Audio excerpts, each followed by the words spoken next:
One of the hard parts of talking about income inequality and questions like should we raise taxes on the ultra rich is that it's hard to understand just how much more wealth the ultra rich have compared to the average person.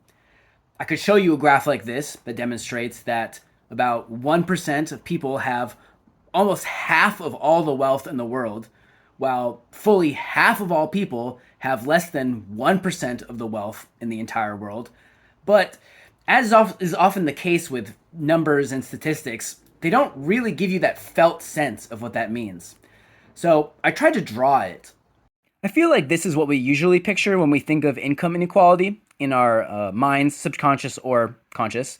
We think of some people living in shacks, others in modest houses, and then way at the top, there's somebody in a big old castle, and we wonder, should we tax this person in the big castle and maybe redistribute some of their wealth to the people in the shacks?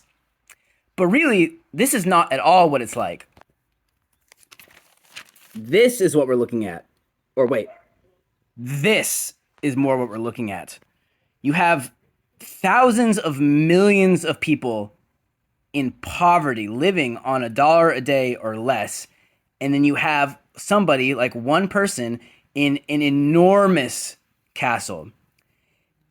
And to be honest, I can't draw small enough to really demonstrate just how deep the inequality is. Here's another figure for you. 0.001%. That's one out of every 100,000 people.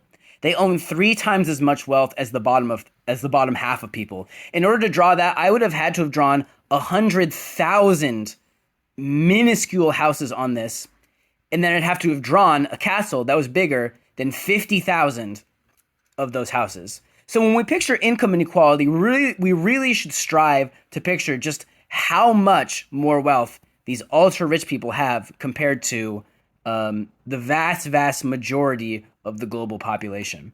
The time is ripe to emphasize this issue. The vast majority of Democrats and the largest contingent of Republicans agree and want to see taxes raised on people making over 400,000 and on large corporations. This is the kind of issue that a candidate can win an election on.